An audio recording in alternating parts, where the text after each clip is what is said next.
E está no ar o nosso boletim para entender e acompanhar o que anda acontecendo no mercado do feijão. Quem traz as informações para a gente é Marcelo Líderes, presidente do IBRAF. O IBRAF é o Instituto Brasileiro do Feijão, você já conhece, mas o Marcelo está acompanhando de perto essa relação entre oferta e demanda e principalmente essa questão da formação dos preços dos feijões. E o que a gente tem percebido, Marcelo, é que, de alguma forma, mesmo diante de uma oferta crescente, uma oferta maior sendo colocada aí no mercado, os preços estão tentando se manter aí, Marcelo. A briga é boa, mas qual que vai ser o resultado final aí? Será que a gente vai conseguir atravessar esse período de maior oferta de feijões com preços que remuneram o produtor? Boa tarde, Alexander. Bom estar aqui de novo falando do feijão. Veja só, o mês passado, né, o mês de agosto, foi o mês em que nós tivemos a maior colheita de feijão carioca, principalmente, né, no ano. Há uma concentração bastante grande.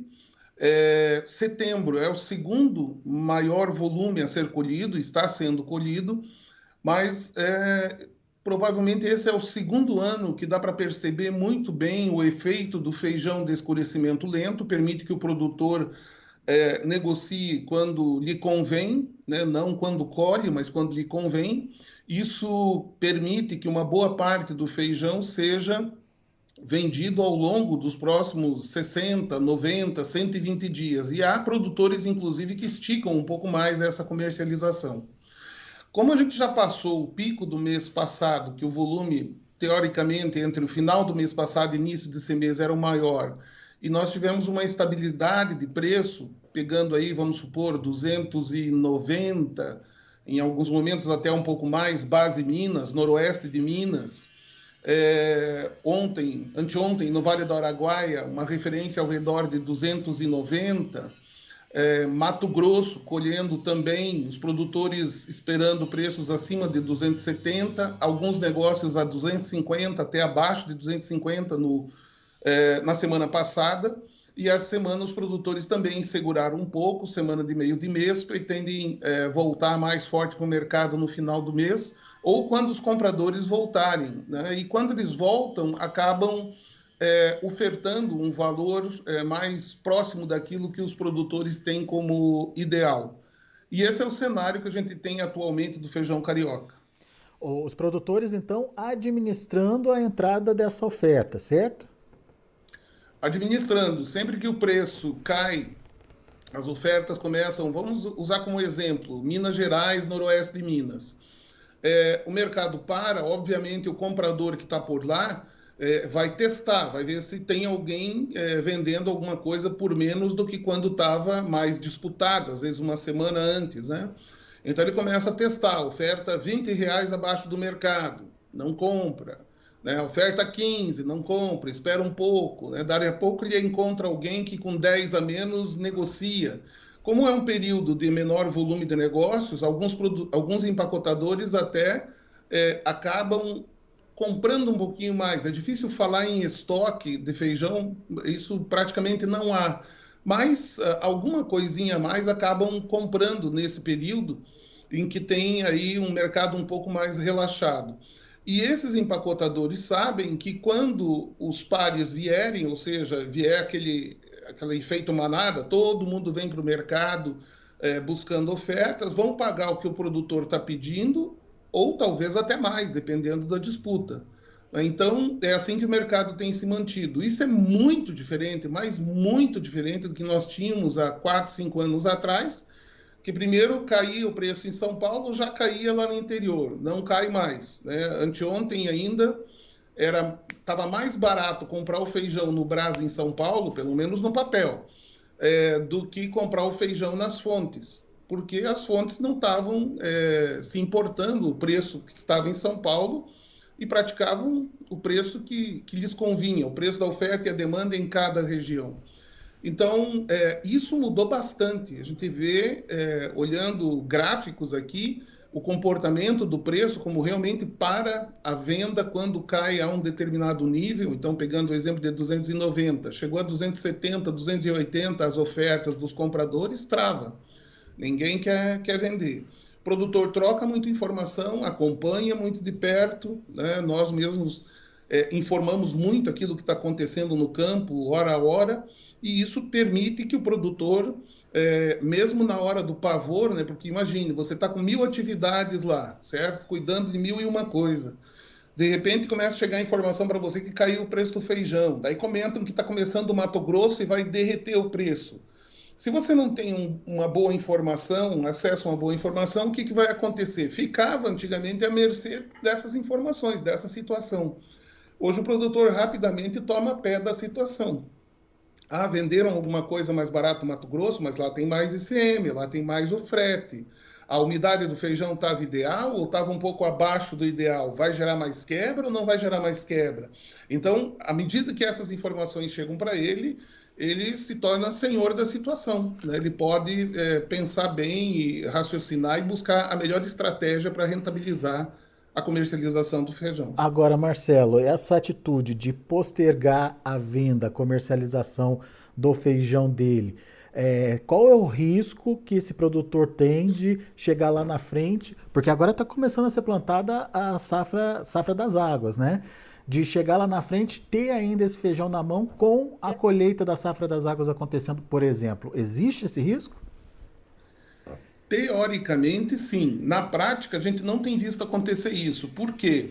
O Paraná foi o primeiro estado a começar a plantar e a Secretaria da Agricultura já emitiu um relatório dando conta de que nós vamos ter aqui 122 mil hectares plantados de feijão na primeira safra desse ano. O que são 122 mil hectares no cenário atual? 13% a menos que o ano passado, já seria importante, mas quando nós olhamos num período um pouquinho mais longo, olhamos há 10 anos atrás, nós estamos com mais de 40% a menos de área. Então a área está praticamente a metade de 10 anos atrás. É por isso que o risco desse produtor é cada vez menor. Colhe-se o pico da safra, da primeira safra, janeiro ou fevereiro da primeira safra, no início do ano que vem, e os preços, eles não têm cedido, né? Eles têm, mesmo no período de janeiro, fevereiro, eles têm se mantido a um bom nível, né? Para te dar uma ideia. Era $49 a saca em novembro de 2021. Não, vamos pegar aqui 2022. Era $44 em novembro de 2021. Em janeiro desse ano era 49, em fevereiro já era 54. Então até ele subiu. Se ele mantivesse durante o período da colheita da primeira safra, já seria interessante, mas ele subiu. E isso aconteceu no ano passado, tem uma boa chance de voltar a acontecer, porque o que aconteceu no ano passado foi a diminuição de área também, e aí você nunca o feijão é uma cultura muito delicada, você nunca tem certeza, né, no sequeiro. Às vezes, dependendo do momento que vem um estresse hídrico aí, pode ter uma perda importante da produção. Então, são fatores que acabam influenciando. Se der tudo certo, colher tudo bem, chover na hora certa, ainda assim ele não vai perder. Ele tem chance de... Alguns acabam comercializando o feijão de agora até no mês de fevereiro, março do próximo ano. Historicamente, também dá um bom resultado. De 2014 para cá, a gente tem feito levantamentos. A média nesses últimos anos de quem colheu em agosto e vendeu em março do outro ano tem sido 46% em reais e 35% em dólares. A média de ganho entre 2014 e 2021. Bom, então a gente tem uma situação onde a administração da entrada dessa oferta e a possibilidade de uma oferta menor da próxima safra, trazendo aí um mercado menos ofertado, né, para o feijão, diante de isso que eu queria confirmar com você, de uma possibilidade de melhora de demanda. O setor já está sentindo essa possibilidade de melhora de demanda, Marcelo? A demanda em relação ao ano passado, ela melhorou, né? O ano passado, a economia, claro, ainda sentia mais fortemente o período pós-Covid, né? Na economia tinha um período de inflação mais alta. Nós tivemos aí a disparada das proteínas animais, consequentemente aumentou a venda do feijão, e aí a gente costuma lembrar que o feijão é a última barreira antes da fome, né? A pessoa vem, gosta do feijão, mas ela se obriga a comer praticamente só feijão como proteína e ela acaba alimentada. Então é a última barreira. Então aumentou a venda de feijão ano passado por conta do aperto.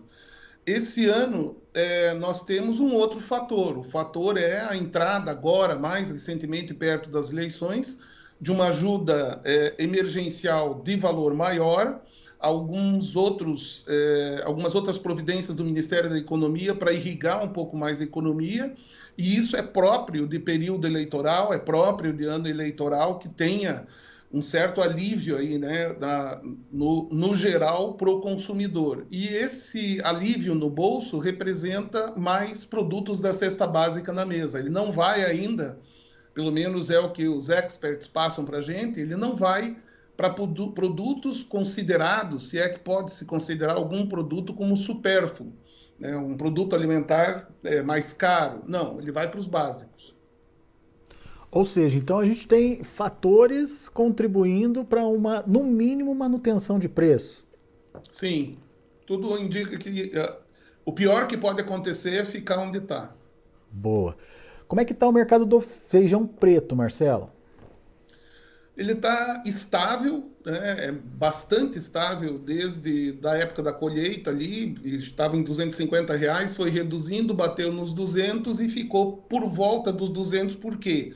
Porque muito do feijão da segunda safra acabou sofrendo, lembra? Uhum. Teve de tudo naquela safra de problemas climáticos aqui, principalmente no Paraná, que é o principal produtor de feijão preto do Brasil. Então, muito do feijão estragou. Ele ficou danificado em algum grau. Então, esse feijão foi sendo vendido por um valor menor. Parte do feijão os produtores guardaram para vender quando tem necessidade, fica ali como uma reserva para eles. E hoje eles vendem, dependendo do feijão, tem feijão sendo comercializado ainda a R$ 180, mas é feijão com bastante dano. E feijão de boa qualidade, que chega a ser negociado a 210, 220, um ou outro negócio, às vezes um pouquinho melhor, se o produtor consegue dar uma limpada no feijão, maquinar, né, que é o termo usado no setor, passar num processamento, limpar um pouquinho mais, então às vezes pega um pouco mais. São Paulo tem como referência aí entre R$ 240 e R$ 260 o feijão preto. A Argentina pode ser um concorrente aí para nós? A Argentina tem uma dificuldade tremenda, né? Agora a gente viu o dólar especial para a soja lá, mas não foi falado nada dos outros produtos, e o feijão vive a mesma situação. Se eles exportam com uma fatura, né, colocando lá $100, eles vão receber dólar oficial, que é quase metade do dólar paralelo, né? E as despesas que eles têm acabam sendo em dólar paralelo. Então, eles estão praticamente impedidos de fazer negócio, mas alguns negócios têm sido feitos, não é um volume normal, está abaixo, mas tem vindo alguma coisa da Argentina. E não é de lá, a gente não percebe que de lá venha, de repente, uma avalanche que vá mudar isso. Não. E nós temos aí um período pela frente, ainda que desses 122 mil hectares, uma parte disso, uma parte importante disso pode ser de feijão preto, não é nada assim que vá derrubar o mercado. E tem um item, no nosso cenário, né, a gente está cada vez mais prestando atenção no exterior, e a gente começou a ter consultas de novo da América Central, consultas do México, para ver a possibilidade do Brasil exportar para lá. Tem alguns impeditivos, o nosso frete ainda está muito caro para lá, para o México, mas o fato deles estarem consultando nessa época, nós estamos no mês de agosto, eles estão, né, lidando com colheitas no hemisfério norte nesse momento, mostra que há um déficit lá que poderia estar sendo atendido de alguma forma. Se não fossem os N fatores que alteraram o preço do frete, enfim, os fluxos globais aí de alimentos, a gente já estaria exportando para lá. Não está por conta disso. Então, a gente está de olho no que está acontecendo lá, não vem bem, não veio tão bem como poderia vir as lavouras de North Dakota, de Michigan, nos Estados Unidos, e vieram com uma área menor. Tá? Então, o mercado internacional aponta que aqui, em variedades que são exportáveis, dá para buscar plantar um pouco mais. E uma pessoa, né, a Nájila, está embarcando, ela é a gerente do projeto Apex IBRAF de divulgação dos feijões pelo mundo, está embarcando para as Filipinas numa viagem técnica, uma missão, né, Filipinas e Singapura, junto com o Ministério das Relações Exteriores, divulgar os feijões do Brasil lá. Lá vai mais feijão mung, feijão calpi, feijão azuki, né, mas vai lá prospectar mais. Então nós vamos ter mais demanda também chegando aqui no Brasil. Muito bom. Marcelo Líderes, meu cara, a gente já começou a ver nas redes sociais posts aí do IBRAF falando de um chamado Rally dos Feijões. Explica pra gente melhor o que é esse projeto de vocês, qual é o objetivo dele, quando que ele vai acontecer, enfim, dá mais detalhes pra gente. O Rally dos Feijões é uma iniciativa do IBRAF e das lideranças lá do Mato Grosso, inclusive Secretaria da Agricultura. Muito provavelmente nós tenhamos apoio dos irrigantes também, da Profir. E a ideia é percorrer um circuito saindo de Sinop, vindo ali para Nova Mutum, depois Primavera, sobe para Água Boa e Querência. E nesse circuito, promover um maior conhecimento a respeito das oportunidades que o feijão pode ter para os produtores. Os produtores estão um tanto quanto arredios com o plantio de feijões no Mato Grosso também, mesmo na segunda safra, por conta dos preços no feijão calpi, que esse ano foram decepcionantes até agora, 120, 130 reais, quando o ano retrasado o preço chegou lá a 150 reais. Mas a gente tem que levar em consideração, e isso é uma das ideias do Rally, levar em consideração o cenário em torno, né, de todos nós aí, com respeito à dificuldade que houve com pandemia, guerra, etc. Mas esse mesmo fenômeno que causou, principalmente a guerra, agora o último evento, e os próprios efeitos da Covid, esse mesmo fenômeno que causou essa dificuldade de exportação vai causar um efeito rebote agora em 2023 e 2024. Então, a ideia do Rally é levar para os produtores conhecimento a respeito de comercialização, as perspectivas que tem, apresentar o que está sendo feito para mostrar o Brasil lá fora, o que é o mercado nacional, qual é a perspectiva para 2023, levar algum conhecimento específico de alguma região. Existem regiões que têm problemas muito específicos, micro-regiões, nesse caso, dentro do próprio Mato Grosso, de manejo, enfim, agronomicamente pode ser solucionado, levar também esse conhecimento e promover a região, impactar positivamente toda a região, inclusive a população das cidades, ainda que sejam cidades do interior, são grandes cidades do interior e que muitas vezes não têm noção daquilo que está sendo produzido ali, no município deles mesmos. Então, é uma busca de impactar positivamente. Está se falando muito de feed, né, de soja, de milho, e a gente quer falar mais de food, falar de feijão, né, e as diversas cadeias aí, arroz, mandioca, cada um promovendo o seu lado também da alimentação direta do ser humano. E por que o Mato Grosso? O Mato Grosso tem uma sensibilidade maior por parte do governo com respeito à grande importância de diversificar. O que eu escutei lá deles mesmos soja é bom, é ótimo, está fazendo muito pelo Brasil e vai continuar fazendo muito, mas se um dia a China der uma espirrada, o Mato Grosso cai morto. Então, precisa ter a diversificação, e uma das opções para diversificação são os feijões, são as culturas especiais como o gergelim, como o amendoim, enfim, a diversificação está muito bem observada no Mato Grosso. E o Mato Grosso é o estado que mais pode crescer e mais rapidamente crescer na agricultura irrigada. Tem muita possibilidade disso acontecer. O fato de que nós temos visto aí o maior investimento do governo federal nas questões de logística também levam a acreditar que o desenvolvimento vai ser mais rápido e a gente começa por lá, né? O ano que vem nós vamos fazer esse mesmo trabalho dentro de um planejamento em outros estados também. Boa. Muito bem, vamos acompanhando aí a evolução desse projeto e sempre que tiver novidade, conta aqui pra gente, Marcelo Líderes. Meu caro, Valeu, Alexander. muito obrigado mais uma vez pela sua participação conosco aqui. Volte sempre. E viva o feijão do Brasil! Bora! É isso Esse aí. povo vai precisar de muito feijão ano que vem. Bora lá! É isso aí, Marcelo. Abraço para você, meu amigo. Até a próxima. Abraço. Tá aí, Marcelo Líderes, presidente do IBRAF, aqui com a gente no Notícias Agrícolas, trazendo as informações do mercado.